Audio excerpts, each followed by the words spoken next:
नमस्कार दोस्तों, मैं आनंद सर एक बार फिर से आपका मैथमेटिका के YouTube चैनल पर स्वागत करता हूं। उम्मीद कर रहा हूं आप घर में अच्छे से होंगे और पढ़ाई का मजा ले रहे होंगे। ऐसा तो कहना मुश्किल है, लेकिन शायद वीडियोस को एंजॉय कर रहे होंगे। ठीक है, तो चलिए आइए आगे की टॉपिक पर बढ़ते हैं। अभी तक हमने तीसरा, चौथा और पांचवा चैप्टर पर वीडियो अपलोड कर दिया है सेकेंड ईयर इंटरमीडिएट पर। आज सेकेंड ईयर इंटरमीडिएट की अगला चैप्टर यानी कि छठवां हम शुरू करेंगे। अब इसमें अगर हम पहले और दूसरे चैप्टर को लिंक कर देंगे तो आपकी पहली बुक लगभग खत्म हो जाएगी। लेकिन मैंने आपको जैसा बताया कि चैप्टर नंबर 6 जो है वो हमारा अवकलन के अनुप्रयोग पर। अगर आपको अवकलन यानी कि डिफरेंशिएशन नहीं आता तो पहले जरूर देख लें। यहाँ डायरेक्ट आने पर आपको कुछ भी समझ में ज्यादा नहीं आने वाला अगर आपने अवकलन नहीं पढ़ा। ठीक है, और अगर लगातार पढ़ते आ रहे हैं तो गारंटी मित्रों पूरा का पूरा आएगा। अब इसी के साथ साथ हम समाकलन यानी कि इंटीग्रेशन भी शुरू करेंगे, क्योंकि वो हमारी फिजिक्स में बहुत ज्यादा मदद करने वाला है।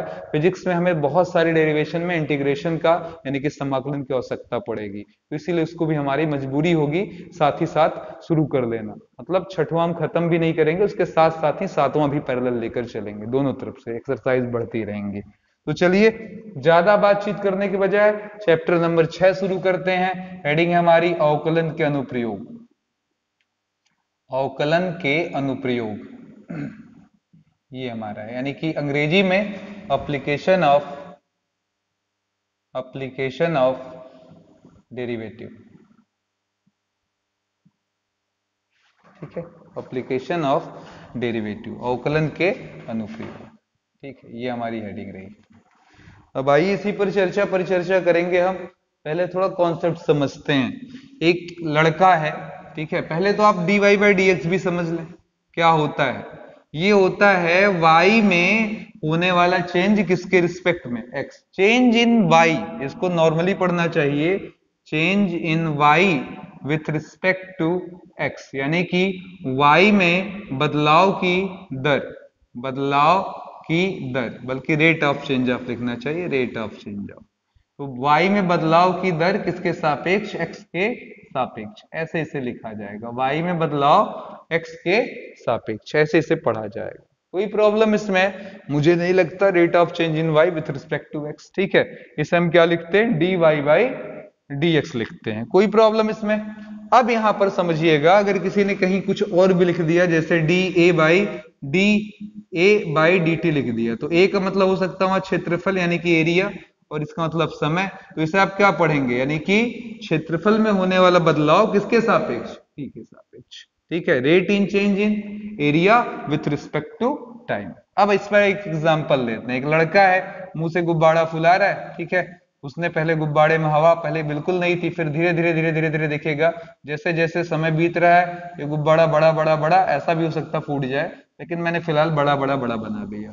ठीक है, साइज धीरे धीरे गुब्बारे की हमारी इंक्रीज कर रही है, बढ़ रही है। कोई प्रॉब्लम नहीं लग रहा मुझे कि इसके इंक्रीजमेंट्स में कोई प्रॉब्लम हो। तो इंक्रीज कर रहा है, यानी कि वॉल्यूम हम अगर बोले V1 V2 V3 V4 compare कहीं भी कराएं आगे से पीछे वाले का कहीं भी, तो हम पाएंगे कि V2 minus V1, V3 minus V1, V4 minus V1, ऐसा कुछ भी हम अगर अप्लाई करते हैं तो हम पाएंगे हमारी वैल्यू बड़ी बड़ी और बड़ी हो रही है। मतलब इसकी साइज बढ़ती ही जा रही है। ठीक है, बड़ी बड़ी और बड़ी होती चली जा रही है। तो इस स्थिति में हम कह सकते हैं कि सर हमारा वॉल्यूम इंक्रीज कर रहा है, डेल्टा भी हमारा क्या है, इंक्रीज कर रहा है, तो विथ रिस्पेक्ट टू टाइम। अब इसी अंतराल को अगर ये अल्प अंतराल हो तो हम लोग डेल्टा भी या डीवी ऐसे लिख देते हैं। तो इसलिए डीवी किसके रिस्पेक्ट में, टाइम। तो यहां पर मैं कहूंगा सर जी अगर यहाँ टाइम t2 है, यहाँ t1 है, तो अपान में आप t2 माइनस t1 लगा दीजिए। इसी को डेल्टा टी बहुत छोटा होने पर dt dv बाई dt बोल देते हैं। ठीक है, अब इस उदाहरण में आप देख रहे हैं कि अगर हम आगे से पीछे वाला घटाएं कभी भी, तो आगे वाला बड़ा है पीछे वाला छोटा है, ये चीज हमें पॉजिटिव मिलनी है। समय तो पॉजिटिव मिलेगा क्योंकि आगे से पीछे वाला घट रहा, समय बढ़ ही रहा है। तो ये पॉजिटिव, तो दोनों स्थितियों में हमें क्या आ रहा है, आउटपुट पॉजिटिव मिल रहा है। दूसरा एग्जाम्पल लेते हैं। एक हमारे पास बैलून था और हमने उसमें छेद कर दिया। अब छेद करने पर हवा बाहर निकलेगी तो ये श्रिंक करेगा, समय के साथ क्या करेगा, दुबला पतला होता चला जाएगा, दुबला पतला और दुबला पतला। ठीक है, अब ये V1 हो गया, ये V2 हो गया, V3 हो गया। अब जब V2 माइनस V1 करेंगे तो ये निगेटिव आएगा, T2 माइनस T1 तो पॉजिटिव आएगा ही, क्योंकि समय बढ़ ही रहा है, समय अपनी जगह चल रहा है। अब रिजल्ट क्या आ रहा है आपका, निगेटिव आ रहा है, यानी कि अब dv बाई dt हमारा क्या आ रहा है यहाँ पर, कहेंगे सर जी निगेटिव। उसमें क्या आ रहा था dv बाई dt पॉजिटिव। तो पॉजिटिव होना क्या बता रहा है, समय के साथ हमारा वॉल्यूम बढ़ रहा है। यहाँ निगेटिव होना क्या बता रहा है, समय के साथ घट रहा है। तो ये पॉजिटिव निगेटिव सिंबल पहले अच्छे से समझ लें कि कहीं भी अगर हम मान लीजिए लिखते हैं dA बाई dt बराबर +3, इसका मतलब हमारा एरिया समय के साथ इंक्रीज कर रहा है। किस रेट से, 3, आगे हो सकता है लिखा हो सेंटीमीटर स्क्वायर पर सेकंड, यानी कि 1 सेकंड में 3 सेंटीमीटर स्क्वायर हमारा एरिया बढ़ रहा हो, ऐसे हो जाएगा। क्लियर हो गया, तो कॉन्सेप्ट समझ में आ गया। मैंने बोला change in v with respect to r, तो क्या लिखेंगे dv बाई dr, यानी कि आयतन में बदलाव त्रिज्या के सापेक्ष, क्या लिखोगे dv बाई dr। मैंने बोला change in velocity with respect to x, तो आप क्या लिखेंगे, तो dv बाई dx, यानी कि वेग में परिवर्तन x के सापेक्ष dv बाई dx। तो जब भी ऐसा होगा तो लिया जाएगा। और एक बात और, साइन का ख्याल करेंगे, पॉजिटिव निगेटिव का। अच्छा, कोई ये पूछ दे कि सर मान लीजिए मैंने कोई चीज सॉल्व की और वो आ गया 0, मान लेते हैं ये 0 आ गया dv बाई dt हमारा, तो इसका क्या मतलब होता है, इसका मतलब ये होता है कि आपके समय बढ़ने के साथ साथ v में कोई चेंज नहीं हो रहा है। जैसे ड्यूज या क्रिकेट बॉल, आप आज उसको देख लीजिएगा, उसका गोला उतना ही बड़ा है, कल भी उतना बड़ा है, 10 साल बाद भी। लेकिन हाँ, अगर कोई बच्चा ले लें तो हो सकता है वो आज गोद में खेल रहा था, कल कंधे पर था, परसों वो ऐसे बैठा हुआ था और तरसों चल रहा था, सॉरी तरसों नहीं, मतलब 2-4 महीने बाद चल रहा था, कुछ दिनों बाद वो दूध नहीं पीता था, अब दूध पीकर और बड़ा हो रहा था, और अब मेरे जैसा मर्द हो गया है। समझ में आ रहा है, तो ये चीज क्या है, यहाँ पर ग्रोथ हो रहा है, पॉजिटिव है, ठीक है। और कहीं कहीं ग्रोथ नहीं होता या बिल्कुल नहीं होता तो 0, और अगर कम हो रहा है समय के साथ घट रहा है, जैसे किसी का क्षीण होना, कोई रोगी है, आज मिलने गए वो अस्वस्थ था, आज केवल वो बुखार से ग्रसित था, अगले दिन गए तो आपने देखा छींकना और खांसना भी शुरू हो गया, उसके अगले दिन गए तो आप देखे बिल्कुल बिस्तरा पकड़कर लेटा हुआ है। तो समय के साथ उसका हेल्थ क्या हो रहा है, गिर रहा है, ठीक है। तो इस चीज को समझ लें, पॉजिटिव निगेटिव और रेट का कॉन्सेप्ट, ये रेट का कॉन्सेप्ट हो गया, रेट ऑफ मेजर का, ठीक है।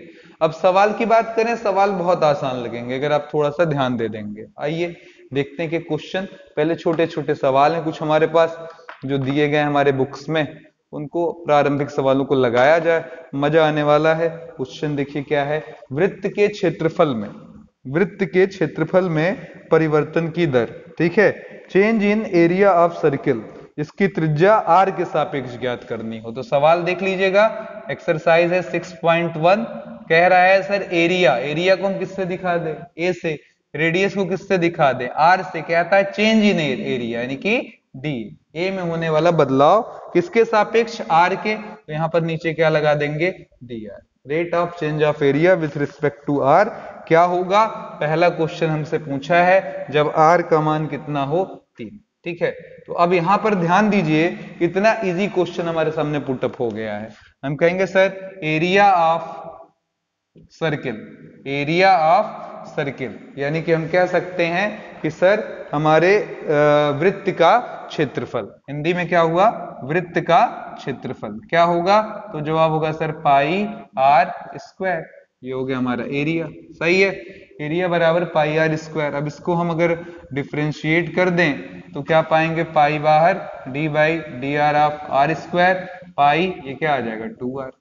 कब इसकी वैल्यू निकालनी थी, जवाब था जब सर r बराबर क्या हो, 3 हो, तो dA बाई डी आर, जब r बराबर 3 हो तो पाई 2 इंटू क्या हो गया 3, तो 3 2 जा क्या आ गया 6 पाई एरिया। अब देख लीजिएगा वहां सेंटीमीटर में हमको दिया था शायद r बराबर 3, तो अब यहाँ पर कॉमन बात है, ऊपर है एरिया, तो एरिया किस में नापते हो, सेंटीमीटर स्क्वायर में, और r रेडियस सेंटीमीटर में, तो सेंटीमीटर स्क्वायर पर सेंटीमीटर। अब वो काट दे पीट दे वो आपकी समस्या, उसमें कोई प्रॉब्लम नहीं उससे, ठीक है। क्वेश्चन नंबर 2 देख लीजिए क्या पूछा। क्वेश्चन नंबर 2 हमसे पूछा गया है, एक घन का आयतन 8 सेंटीमीटर स्क्वायर पर सेकंड की दर से बढ़ रहा है। जैसे इसको देखिएगा डायग्राम से, देयर वाज अ क्यूब, ठीक है, एक क्यूब है जिसका क्या कर रहा है, आयतन यानी कि वॉल्यूम इंक्रीज कर रहा है, समय के साथ क्या हो रहा है, दिखेगा ऐसे ये बड़ा हो रहा है, ठीक है, इंक्रीज कर रहा है समय के साथ। ठीक है, किस रेट से इंक्रीज कर रहा है वो भी जरा ध्यान दीजिएगा, यूनिट पर तो अपने आप समझ में आ जाएगा। इसका वॉल्यूम बढ़ रहा है, ठीक है, और किस रेट से बढ़ रहा है सुन लीजिएगा, 8 सेंटीमीटर स्क्वायर पर सेकेंड। ठीक है, तो वॉल्यूम चेंज कर रहा है क्या, जरा यूनिट देखिएगा, 8 सेंटीमीटर क्यूब पर सेकेंड। तो वॉल्यूम सेंटीमीटर क्यूब किसके साथ, समय के साथ, टाइम के साथ, तो dv बाई डी टी हमको दे दिया 8 सेंटीमीटर क्यूब पर सेकंड। लेकिन यहां पर अगर कोई पूछे v क्या है तो ध्यान दीजिएगा, यह वॉल्यूम ऑफ क्यूब यानी कि घन का आयतन है। ये क्या है, घन का आयतन है। ठीक है, कोई प्रॉब्लम, वॉल्यूम ऑफ क्यूब या घन का आयतन हम इसे कह सकते हैं, कोई प्रॉब्लम तो मुझे नहीं लग रहा। अब इसके बाद कहता है कि पृष्ठ क्षेत्रफल किस दर से बढ़ रहा है, रेट ऑफ चेंज ऑफ, ठीक है, surface area ds by D T क्या होगा, कितना होगा। आगे लगा हुआ है कि जबकि उसके किनारे की लंबाई यानी कि उसका साइड जो भी आपने माना हो, let side is x, let side is x, क्यों x माना, मान लिया उसका भुजा x इसलिए क्योंकि ये लगातार क्या कर रहा है, चेंज कर रहा है, कांस्टेंट तो है नहीं, साइड लगातार क्या हो रही है उसकी, बढ़ रही है, तो x चेंज कर रहा है। और ये कब पूछा, जब x बराबर कितना रहा हो हमारा 12 यानी कि 12 रहा हो। कोई प्रॉब्लम मुझे नहीं लग रही कोई दिक्कत होगी। ठीक है, तो मान लेते हैं साइड कितने के बराबर है हमारा, x के। तो अब यहां पर बोलेंगे सर जी यहां से शुरू करिए लगाना, पहले v कितना होता है, वॉल्यूम ऑफ क्यूब यानी कि v कितना होता है, तो कहेंगे सर जी x का क्यूब। सही है, अब इसके बाद की कहानी ये होगी कि सर इसका डिफरेंशिएशन dv बाई dt करने पर क्या आ जाएगा, d by D T of x cube, x cube का differentiation 3x square dx by D T. बार बार मैं कहूंगा डिफरेंशिएशन पर कोई भी टीचर फोकस नहीं कर सकता यहां आने के बाद, वो आपको आना ही चाहिए। तो dv बाई डी टी कितना है हमारे पास, 8 है, आगे है 3x square dx by D T हो गया। तो यहां पर हम कह सकते हैं dx बाई डी टी बराबर 8 बटा 3x स्क्वायर। ठीक है, ये आ गया। अब यहां पर आगे का ये क्वेश्चन नंबर 1 हमने बना लिया है। हमें क्या निकालना था, वाकई में देखिए जो दिया था पहले उसका मजा लूट लिया। ठीक है, कि dv बाई डी टी से हमें क्या मिल सकता है। अब आगे की कहानी में सरफेस एरिया पर सवाल पुटअप किया था, तो बोलिए जरा सरफेस एरिया कितना होता है किसी भी क्यूब का, तो जवाब है सर 6x स्क्वायर, यही तो होता है। तो अब ये ds बाई डी टी निकालना, निकाल दीजिए, ds बाई डी टी 6 बाहर, d by D T of x square, तो एक्स स्क्वायर आ जाएगा आपका 2x, dx बाई क्या dt, तो 6 दूना 12x dx बाई dt हो जाएगा। कोई प्रॉब्लम, कोई problem, 12x dx by dt हो गया। अब चलिए यहां पर वापस आते हैं, कहेंगे सर ये 12x तो ठीक ही ठीक है, dx बाई dt पर जरा गौर करिए कितना पाए हैं, 8 बटा कितना है 3x स्क्वायर, तो x से एक x कट गया और तो कुछ कटने वाला है नहीं। कब पूछा, जब x बराबर 12 हो, तो ds बाई डी टी कब, जब x बराबर 12 हो, तो 12 गुणे 8 बटा क्या हो गया आपका 3 गुणे 12, 12 से 12 कट गया, आंसर है 8 बाई 3, क्या लिखेंगे, सेंटीमीटर स्क्वायर पर सेकंड। कोई प्रॉब्लम, मुझे नहीं लग रहा कोई दिक्कत आपको होनी चाहिए। ठीक है, चलिए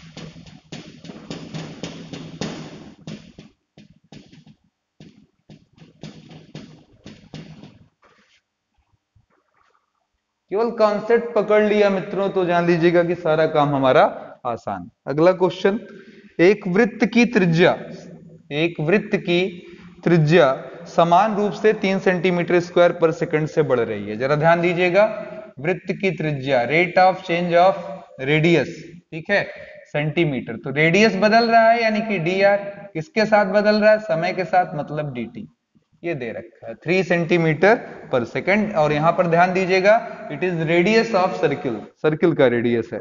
याद कीजिएगा कि वृत्त का क्षेत्रफल किस दर से बढ़ेगा, यानी कि D A by D T किस दर से बढ़ेगा, जबकि आपको जो आर का मान लिया जाए किस क्षण, जब आर बराबर क्या हो 10 हो।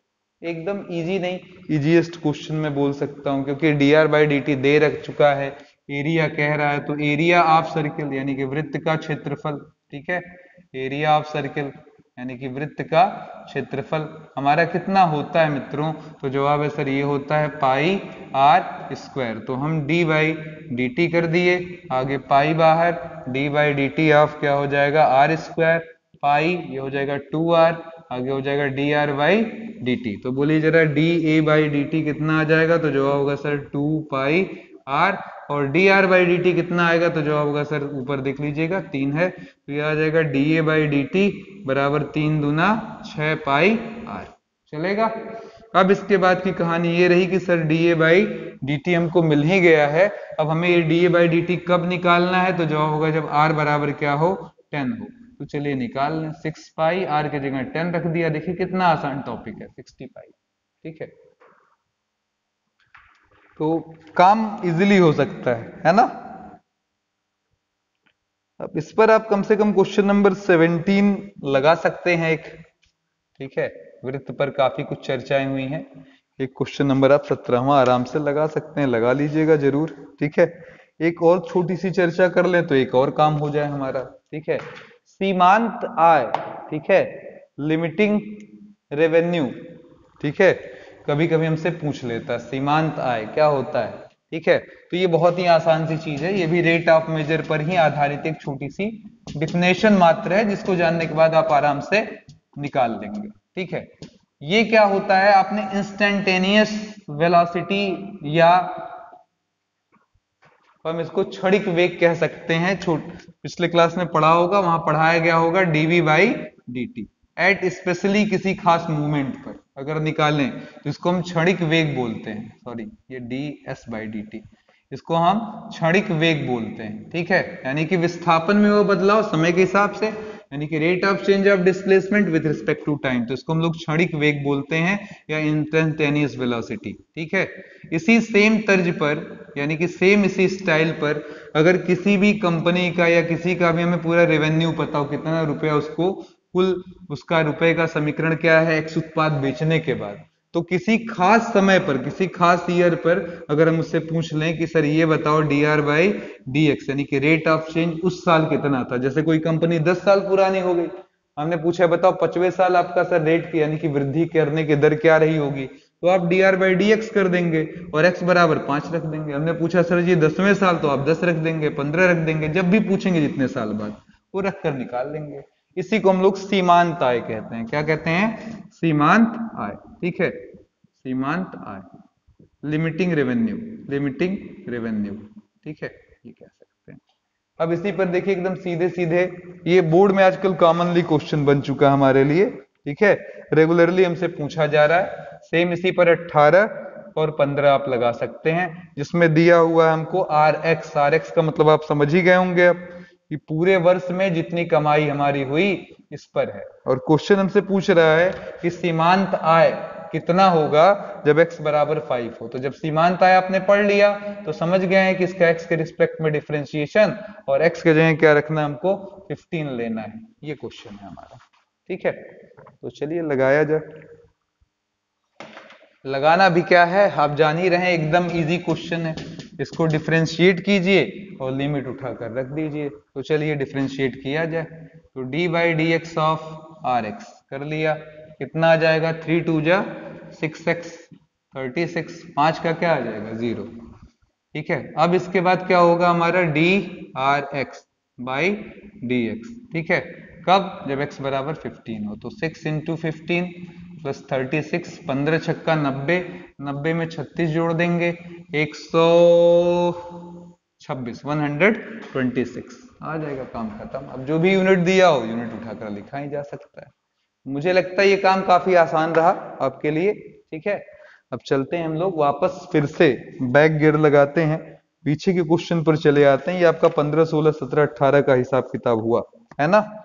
अब आ जाइए क्वेश्चन नंबर 4 में, जहां लिखा है एक परिवर्तनशील घन का किनारा, ठीक है, 3 सेंटीमीटर पर सेकंड की दर से बढ़ रहा है। Side of a cube is increasing at a rate of 3 centimetre per second. कोई क्यूब है, उसका साइड बढ़ रहा है, तो let its side is x मानना पड़ेगा क्योंकि बदल रहा है। और किस रेट से? तो कह रहा है सर dx बाई क्या dt। क्यों t लगाया?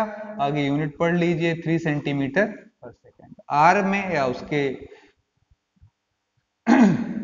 भुजा में, जो कि सेंटीमीटर में यानी कि साइड जो नापा जाता है, समय के साथ होने वाला चेंज 3 सेंटीमीटर पर सेकंड है। घन का आयतन किस दर से बदलेगा, यानी कि उसका वॉल्यूम किस रेट से चेंज करेगा, जबकि उसने बोला कि किनारा जब पहुंच चुका हो कितने पर, तो जवाब दिया सर 10 सेंटीमीटर के बराबर। ये सब इजीएस्ट क्वेश्चन है, इनमें कोई बहादुरी नहीं करनी है, सीधे सीधे आपको रूल रेगुलेशन लगा देने हैं। अब आप बोलिए यहाँ V का मतलब किससे है? वॉल्यूम ऑफ क्यूब से है ना, यानी कि घन का आयतन से है, और घन का आयतन कितना होता है? तो जवाब होगा सर घन का आयतन क्या होता है? X cube. सही है, बोलिए घन का आयतन क्या होता है हमारा? X cube. तो अब इसको डिफरेंशिएट कर दें, डीवी बाई क्या लगा दें? डी टी लगा दें, क्या हो जाएगा? D by D T of x cube. X cube का डिफरेंशिएशन 3x स्क्वायर, आगे क्या आ जाएगा? dx by D T. अब बोलिए जरा dv बाई डी टी कितना आएगा? कहेंगे जब x बराबर 10 लिया जाए, तो जवाब होगा सर 3 इंटू 10 का square into dx by D T. तो dx बाई डी टी की ऑलरेडी हमारे पास वैल्यू 3 है, तो 3 त्रिक का 9, ये आ जाएगा 900। अब वॉल्यूम है सेंटीमीटर क्यूब, टाइम है सेकंड, तो 900 सेंटीमीटर क्यूब पर सेकंड इसका मान हो जाएगा। इजी है। चलिए आगे बढ़ते हैं 5वें क्वेश्चन की तरफ।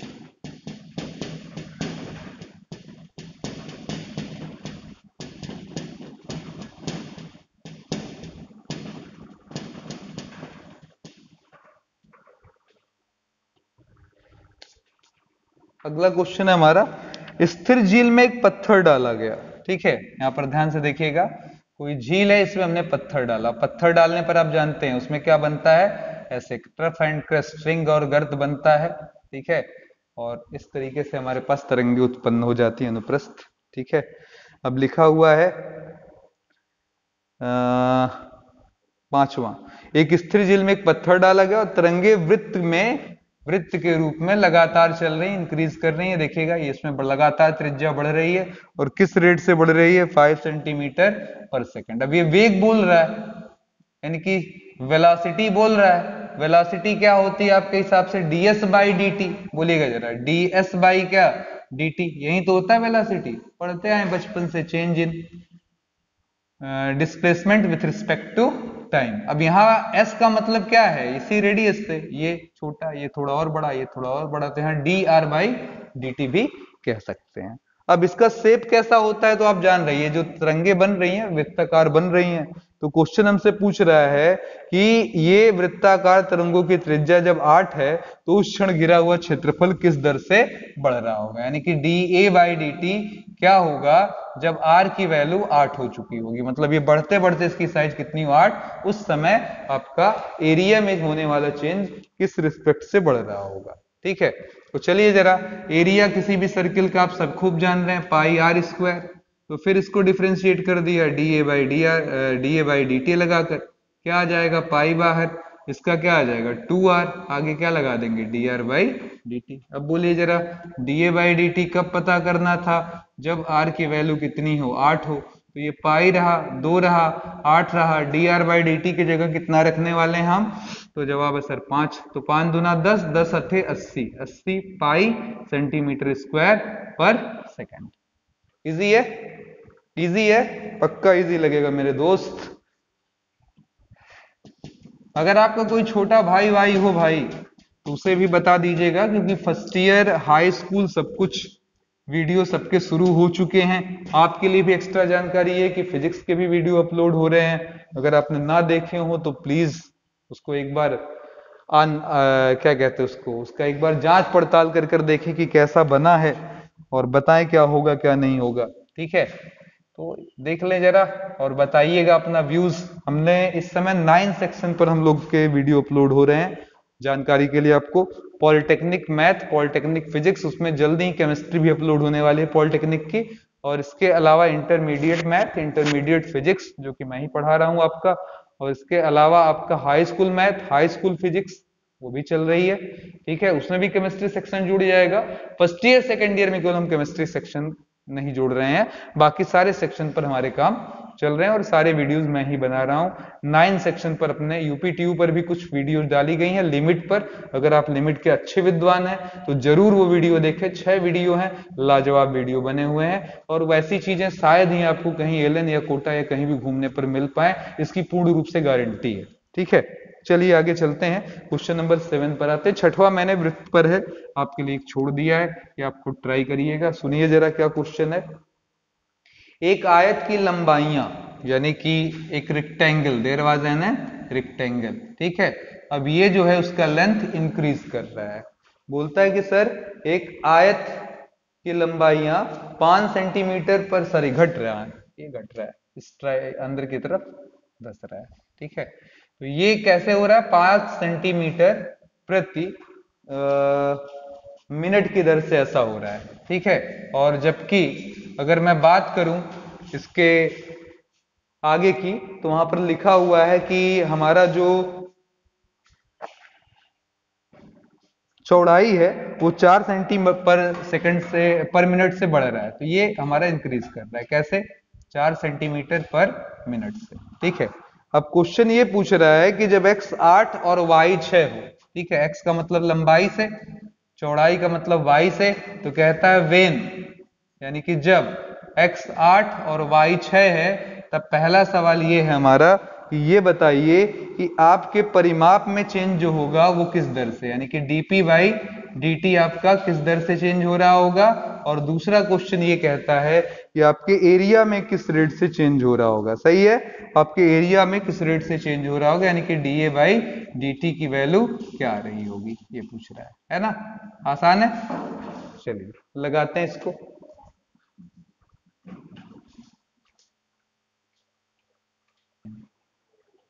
तो अब ये रही कहानी हमारी कि dp बाई dt, यानी कि परिमाप में होने वाला बदलाव समय के साथ, एरिया में होने वाला, क्षेत्रफल में होने वाला बदलाव समय के साथ क्या होगा। अब बताएं जरा सबसे पहले कि ये कि किसी भी रेक्टेंगल का पेरीमीटर क्या होता है। तो पेरीमीटर होता भैया 2 टाइम्स लंबाई धन चौड़ाई, लंबाई चौड़ाई अभी हमने x प्लस वाई मान रखा है, x और y मान रखा है। दूसरा एरिया क्या होती है? लंबाई गुणे चौड़ाई, लेंथ इंटू ब्रेथ, तो x इंटू वाई हो गया। अब आपको जवाब देना है dp बाई dt, तो चलिए जरा भैया dp बाई dt की तरफ, तो यहाँ हो जाएगा 2 बाहर, ये हो जाएगा d by dt of x और d बाई dt ऑफ क्या? y। अब यहाँ पर बोलिए जरा 2 आ गया, dx बाई dt की वैल्यू कितने के बराबर है? तो जरा वापस आकर देख लीजिएगा, ये हमारा घट रहा है, x हमारा क्या हो रहा है? समय के साथ घट रहा है, तो ये माइनस हुआ। और कैसे घट रहा है? समय के साथ, यानी कि टाइम के साथ, इसीलिए dx बाई dt।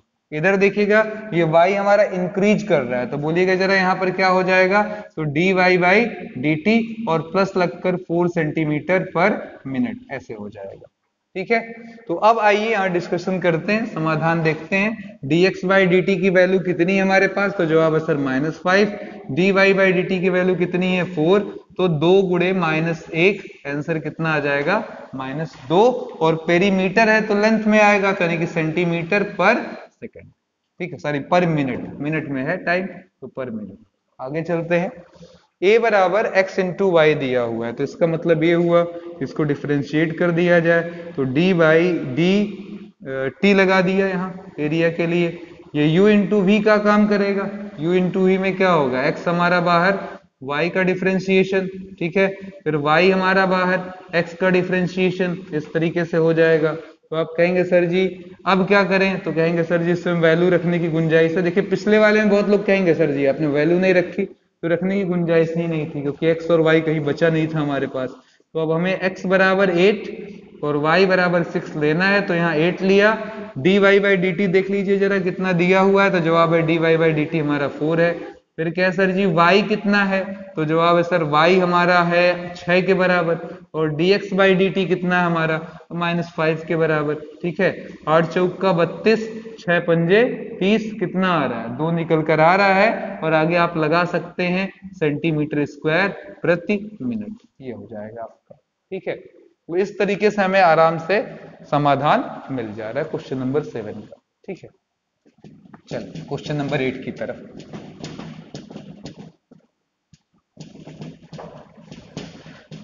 बहुत ही आसान हेडिंग है, थोड़ा सा ध्यान भर देना है कि क्या क्या चीजें हमको केयर करनी है, इस पर थोड़ा सा केयर करना है, ठीक है। 8वां सवाल देखिएगा क्या लिखा हुआ हमारा।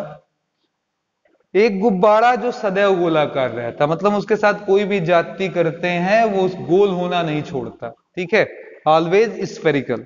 ठीक है। अ बैलून इज ऑलवेज स्फेरिकल। एक पंप द्वारा, चलिए एक हमने गुब्बारा लिया, अब उसमें हमने पंप के द्वारा हवा भरना शुरू किया। ये भरने की जो हिसाब किताब है वो 900 सेंटीमीटर क्यूब पर सेकंड है। तो सेंटीमीटर क्यूब किसका है? वॉल्यूम का मात्रक हो गया, और समय सेकंड का, तो dv बाई dt। यानी कि इस दर से हम गुब्बारे में हवा डाल रहे हैं, जिसके नाते इसकी साइज क्या करेगी, अब धीरे धीरे क्या करेगी, बढ़ने लगेगी। लेकिन ये चपटी कभी नहीं होगी, हमेशा स्फेरिकल ही रहेगा। यानी कि इसका जो r है वो लगातार क्या कर रहा है, चेंज कर रहा है। ठीक है। तो अगर मैं अभी बोलूं कि इसका वॉल्यूम कितना होगा, तो स्फीयर यानी कि गोले का वॉल्यूम 4/3 पाई r क्यूब होता है। लिख लिया 4/3 पाई r क्यूब। ठीक है। अब क्वेश्चन ये पूछ रहा है यहां पर कि गुब्बारे की त्रिज्या के परिवर्तन की दर ज्ञात कीजिए। ठीक है, जब त्रिज्या 15 हो, यानी कि rate of change of radius. ठीक है, व्हेन रेडियस इज 15 सेंटीमीटर, यानी कि dr बाई dt आपको बताना है। कब? जब r की वैल्यू आपकी कितनी हो, 15 सेंटीमीटर हो, तब क्या होगा। ठीक है। तो ये कहानी रही आपकी। आइए जरा यहाँ पर देख लिया जाए। कहेंगे सर जी ये तो बड़ा ही आसान काम है, वॉल्यूम को dv बाई dt दिया हुआ है, तो इसलिए सर हम d बाई dt यहाँ लगा देते हैं, v लगाकर। ये हो जाएगा 4/3 पाई, यहाँ पर d by dt of r cube लगा दीजिए। ठीक है। अब बोलिए कितना हो जाएगा, तो 4 पाई बाई 3 r क्यूब का मतलब 3r स्क्वायर, dr बाई क्या हो जाएगा, dt। ठीक है। अब चलिए जरा dv बाई dt भी निकाल ही डालते हैं। तो dv बाई dt कब निकालेंगे, जब हमारा r की वैल्यू कितनी होगी, 15। ये पूछ रहा है, सॉरी r की वैल्यू कितनी लेनी है, 15 जब लेनी है, वेन r इक्वल टू 15 लेना है। ठीक है। तो यहाँ पर देखिएगा आपका हो जाएगा 4 पाई बाई 3, यहाँ 3 को काट ही चुका होगा, r के जगह कितना रख दिया, 15। ठीक है, का स्क्वायर और dr बाई dt। ठीक है। तो dr बाई dt कब, जब 15 हो। लेकिन dv बाई dt तो फिक्स है ना मेरे दोस्त, कितने के बराबर है, तो जवाब है सर जी 900। तो 900 4 पाई इंटू 15 का स्क्वायर, यानी कि 15 इंटू 15, और dr बाई dt। ठीक है, r बराबर 15। तो 15 से काट दीजिए, 15 छक्का 90, फिर 15 से काट दीजिए, 15 चौका 60, 4 से 4 काट दीजिए, dr by dt at r equal to 15 कितना आ रहा है, तो कहेंगे सर जी 1/पाई, r का मतलब सेंटीमीटर, समय का मतलब सेकंड, यानी कि सेंटीमीटर पर सेकंड। क्लियर हो गया? मुझे नहीं लग रहा कोई प्रॉब्लम होगी आपको। चलिए अगले क्वेश्चन की तरफ चलते हैं।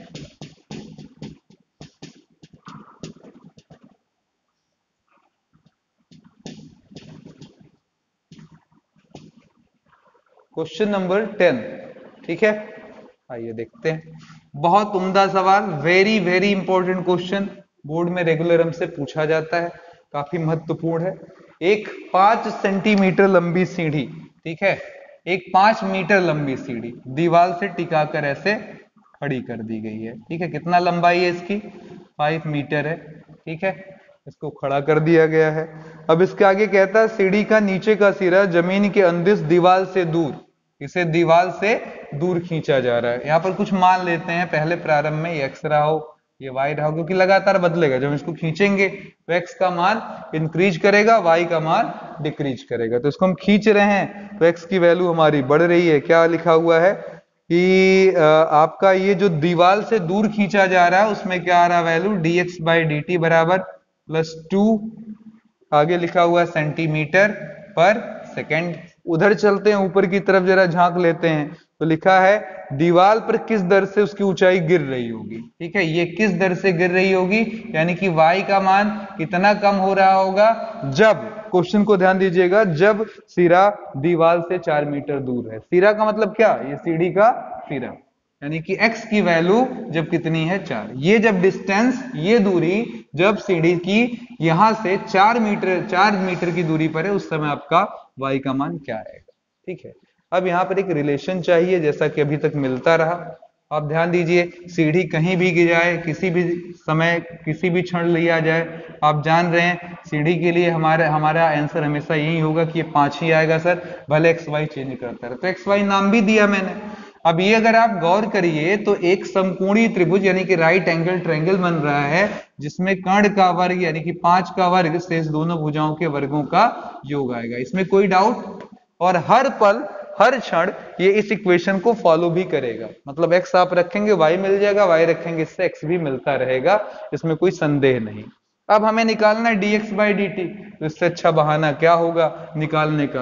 अब इसको कर दीजिए dy बाई डी टी निकालना है तो इसको डिफरेंशिएट कर दिया जाए, तो d बाई डी टी 5 का square, d by D T of x square, d by D T of y square. अब बोलिए जरा किसी भी कांस्टेंट का डिफरेंशिएशन क्या आ जाएगा 0, एक्स स्क्वायर का 2x आगे आ जाएगा dx बाई का dt, वाई स्क्वायर का 2y आगे आ जाएगा dy बाई dt, चलेगा। अब यहां पर बोलिए जरा ये पूरा सिस्टम इधर भेज दें तो हमारा आ जाएगा 2 minus 2x dx by dt, जिसकी वैल्यू हमें 2 दिया हुआ है तो 2 लगा लिया, आगे 2y dy बाई dt। अब बताइए एक 2 से एक 2 हमारे क्या होगा कट जाएगा और हमें मिल जाएगा dy बाई dt बराबर कितना, तो माइनस 2x बाई कितना y, ठीक है। अब यहां पर फिर मैं बोलूंगा कि सर आपके पास x अवेलेबल है, कितना दिया हुआ है, जब x बराबर कितना है 4 तो हमने उठाकर रख दिया यहाँ 4, लेकिन y हमारा बचा हुआ है, क्यों, क्योंकि y हमारे पास कहीं सवाल में दिया नहीं और मुझे नहीं लगता उसे देने की गुंजाइश है, क्योंकि आपके पास ऑलरेडी एक समाधान है कि 5 का वर्ग हमेशा x square plus y square के बराबर रहेगा। तो आप कह सकते हैं व्हेन x बराबर कितना है सर हमारा, तो कहेंगे जब x बराबर 4 है तब y कितना आएगा, तो 5 का स्क्वायर बराबर 4 का square plus y square, y बराबर अंडर रूट 9 जो कि कितना आ जाएगा 3, तो यहाँ पर 3 रख दीजिए, 8 बाई कितना 3 और आगे लिख दीजिए जो भी है मात्रक दिया हो मीटर पर सेकंड या सेंटीमीटर पर सेकंड। माइनस आने का मतलब ये हुआ कि जैसे जैसे समय बढ़ेगा ये सीढ़ी नीचे नीचे नीचे आएगी, यानी कि उसकी ऊंचाई क्या करेगी घट रही होगी। क्लियर है, तो काम आसान है। चलिए अगले क्वेश्चन की तरफ बढ़ते हैं। बहुत पॉपुलर क्वेश्चन है मित्रों, 2 सवाल मैं बताऊंगा जो बहुत बार हमारे बोर्ड में पूछा गया है। एक ये सीढ़ी वाला सवाल रेगुलर आता है और एक अभी बेलन वाला सवाल है, यानी कि सिलेंडर वाला सवाल है, वो काफी कॉमन सवाल है। तो अगला क्वेश्चन हमारा है क्वेश्चन नंबर 11, ठीक है। अच्छा सवाल ये भी है, 6y बराबर क्या लिखा हुआ है x क्यूब प्लस 2। ये एक मार्ग है जिस पर कोई कण लगातार चलता हुआ हमें दिखाई दे रहा है, उस रास्ते पर चल रहा है, ये उसका इक्वेशन है, ठीक है। कहता है कि उस समय वक्र पर उस बिंदु को ज्ञात करे, वो पॉइंट फाइंड आउट करिए जहां पर क्या खासियत हो, तो कह रहा है जहां पर x की तुलना में y निर्देशांक 8 गुना तीव्रता से बदले। Rate in change in x यानी कि dx by dt, rate in change in y यानी कि dy बाई dt, ठीक है। x की तुलना में y निर्देशांक 8 गुना तेजी से बदले, y में चेंज जो है वो x का कितना हो 8 टाइम इंटू क्या 8 गुना कर दें x का, तब जाकर हमें y मिले। ऐसा पॉइंट बताइए जो इस पर यहाँ पर स्थित हो, उसकी वैल्यू क्या होगी। ऐसा एक पॉइंट यहाँ छांट कर आपको बताना है जो इस शर्त को मानता हो, ठीक है। किस शर्त को मानता हो, शर्त नंबर 2 को, ठीक है। तो हम उसका मजा लेंगे, यूज करेंगे, ठीक है। आइए देखते हैं क्या किया जा सकता है। इसका एक बार डिफरेंशिएशन कर दे, क्या हो जाएगा 6 dy by dt, x cube का 3x square dx by dt, 2 का डिफरेंशिएशन क्या आ जाएगा 0।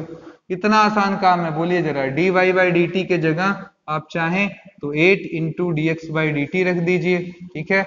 उधर क्या हो जाएगा आपका 3x square dx by dt, पूरा dx बाई dt आपका dx बाई dt से कैंसिल आउट कर सकते हैं, 3 दूना 6 लगा सकते हैं, 2 अट्ठे 16 बराबर एक्स स्क्वायर कर सकते हैं, x बराबर प्लस माइनस अंडर रूट 16 यानी कि प्लस माइनस 4 कर सकते हैं, ठीक है।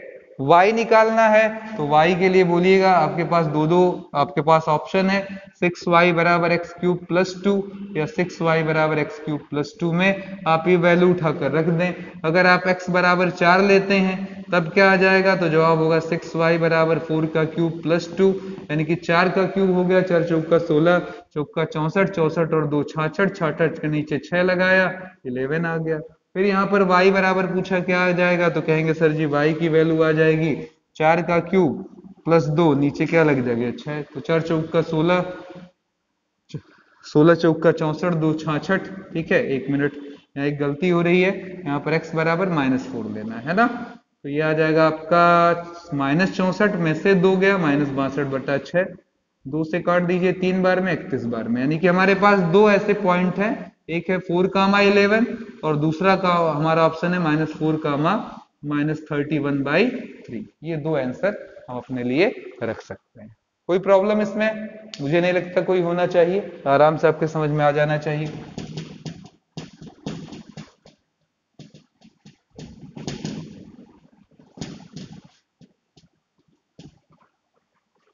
देखिए मित्रों, वीडियो को 2 पार्ट में भी किया जा सकता है टॉपिक को, लेकिन उससे उसका टेस्ट खराब होता है। उसके बजाय ये है कि हम 10 मिनट 5 मिनट ज्यादा वर्कआउट कर ले, वो ज्यादा इजी है, ठीक है, वो ज्यादा बेहतर करता है टॉपिक के टेस्ट को, वो बढ़िया है। लेकिन अगर आपने 2 पार्ट में तोड़ा तो आप उसके टचअप को भूल जाते हैं, वो मजा नहीं रह जाता। इसलिए 1-2 सवाल और है, उन्हें भी निपटा दिया जाए, फिर ये टॉपिक खत्म। हवा के बुलबुले की त्रिज्या, अब यहाँ पर मुझे लगाना भी नहीं है कि त्रिज्या यानी कि ये जो रेडियस मान लेते हैं और उसका बदलने की दर यानी कि rate of change of r with respect to time 1/2 centimetre per second है। क्वेश्चन है बुलबुले का आयतन किस दर से बढ़ेगा, यानी कि dv/dt क्या होगा जबकि r बराबर 1 हो। अच्छा सवाल है होमवर्क के लिए, है ना। चलिए 13वां क्वेश्चन भी हमारे पास दिया हुआ है। r की वैल्यू दे रखा है, सॉरी व्यास की वैल्यू दे रखा है 3/2 2x + 1, यानी कि रेडियस आप कह सकते हैं 3/2 3/4 2x + 1। अब कहता है बुलबुले का x के सापेक्ष आयतन में परिवर्तन यानी कि dv/dr बताना है कितना होगा। मैं क्या बोलूं, बस इतना ही लिखकर छोड़ दूं, मुझे लगता है आपको पता चल गया होगा। आयतन का फॉर्मूला क्या होता है आपका 4/3 पाई r क्यूब। तो ये लाकर यहाँ रखिए, इसको सॉल्व कर लीजिए। और कब निकालना है, जब आपका x मतलब केवल x ही में आंसर देना है, यानी कि d/dr यहाँ 4/3 पाई r क्यूब का मतलब वही 3/4 का होल क्यूब और 2x + 1 का होल क्यूब। अब इसका dv/dr को निकालकर आंसर दे दीजिए। और r भी नहीं बोलिए, अब इसको सीधे बोलिए dv/dx, क्योंकि आपका r किस में आ जाएगा, x में चेंज कर आ जा रहा है। तो इसलिए हमारा जो परिवर्तन हो रहा है वो x के सापेक्ष पूछ रहा है। सवाल में भी लिखा है x के सापेक्ष आयतन में परिवर्तन, तो इसीलिए dv/dx। ठीक है, तो अंतिम सवाल में आ गए हैं और मोस्ट इंपॉर्टेंट क्वेश्चन है ये। कई बार मैं ऐसे निशान लगा लूं इसके सिर के ऊपर। लिखा एक पाइप है। पाइप कैसा होता है मित्रों, सिलेंड्रिकल होता है। इससे बालू गिराया जा रहा है।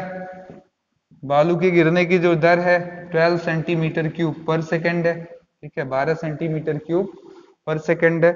अब कहता है गिरती रेत जमीन पर ऐसा शंकु बनाती है जिसकी ऊंचाई सदैव आधार की त्रिज्या का 6ठा भाग है। ठीक है, क्या कहता है, ये जो बालू गिर रहा है, ठीक है, जमीन पर, वो एक ऐसा शेप बना रहा है। देखिएगा जैसे ये है, धीरे धीरे इसका शेप क्या कर रहा है, चेंज कर रहा है।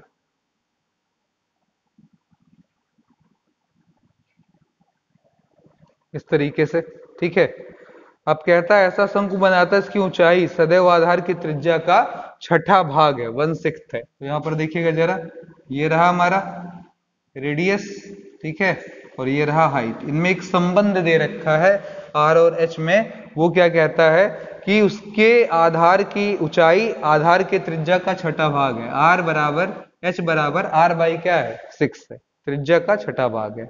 रेत से बने शंकु की ऊंचाई, ये देखिए हाइट इसकी लगातार बढ़ रही है, तो वहीं पूछ रहा है dh/dt कितना होगा जब h की वैल्यू कितने के बराबर हो, 4 के।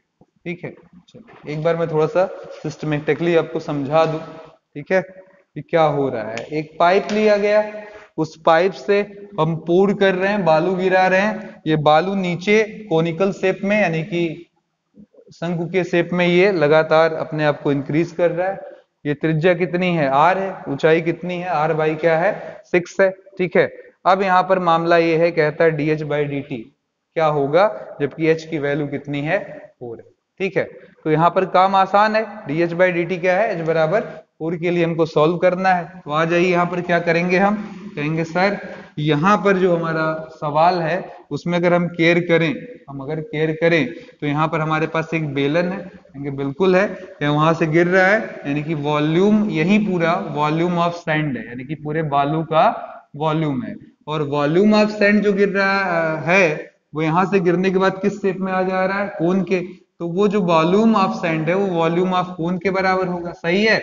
यानी कि जो बालू है उसका आयतन शंकु के आयतन के बराबर होगा। तो इसलिए हम कह सकते हैं v बराबर 1/3 पाई आर स्क्वायर एच लिखा जा सकता है। अब हमारा जो टारगेट है वो specially dh by D T है, यानी कि यहाँ dh बाई डी टी निकालने के लिए ये पूरा इक्वेशन h में होना चाहिए, तो इसको h में बदल लें। कैसे बदल सकते हैं, तो जवाब है सर हमारा h का मान r/6 है, इसलिए r बराबर 6h लिखा जा सकता है। तो ये हो जाएगा v बराबर 1/3 पाई 6h का होल स्क्वायर इंटू h, जो कि हो जाएगा 36, 36 को 3 से काटेंगे तो 12 पाई h का क्यूब हो जाएगा। अब सवाल ये उठता है कि सर dv बाई dh कितना होगा, तो आप आराम से सॉल्व कर सकते हैं, तीनों तरफ h square dh by dt, सारे आंकड़े हमारे पास मौजूद है, वापस देख लीजिएगा। हमारा dv बाई सॉरी dt दिया है ना, तो dv बाई dt ठीक है, कितना है हमारे पास, तो यहाँ ये वापस 12 सेंटीमीटर क्यूब पर सेकंड। ये सेंटीमीटर क्यूब किसका मात्रक है, वॉल्यूम का, पर सेकंड किसका, टाइम का। तो dv बाई dt तो मेरे पास सही है 12, 12 तिया 36, फिर pi H square D H by D T. अब यहां से D H by D T की वैल्यू हमारी हो गई, सीधे सीधे कब निकालना है, तो लिखा जब h का मान कितना हो 4। तो h बराबर 4 के लिए इसको सॉल्व करने गए, कहे सर जी 36, 12 तिहाई 36, यहाँ कट ही रहा था, इसके नीचे आ गया, तो 1/3 पाई h के जगह 4 का स्क्वायर, तो 16 तिया 48, 1/48 पाई, और आगे आप लिख सकते हैं इसको, h का मतलब सेंटीमीटर और समय का मतलब सेकंड, यानी कि सेंटीमीटर पर सेकंड। तो इजीली आपका ये समाधान हो जाएगा, क्योंकि समझ का फेर है, ये थोड़ा सा समझ जाइए कि जो बालू गिर रहा है वो तो पाइप से भले गिराया जा रहा है, लेकिन शेप कैसा बन रहा है, कोनिकल, तो वही बालू कोन बन रहा है, यानी कि वॉल्यूम जो सैंड का है वो कहां से निकाला जा सकता है, वॉल्यूम ऑफ कोन की मदद से भी निकाला जा सकता है। तो उम्मीद करता हूं थोड़ी बड़ी वीडियो जरूर है और आपको मजा बहुत आएगा, क्योंकि ये इन चैप्टर्स की डिमांड है, इसमें ज्यादा सेक्शन ना बन पाए, थोड़ा लंबा भले वीडियो बन जाए, सेक्शन बड़ा नहीं होगा तो आपको पढ़ने और समझने में बहुत ज्यादा सुविधा होगी मेरे दोस्तों। तो इसी के साथ मैं आनंद सर आपसे लेता हूं इजाजत, जल्द ही मुलाकात हमारी अगली वीडियो में आपके साथ होगी। इसी के साथ जय हिंद, जय भारत।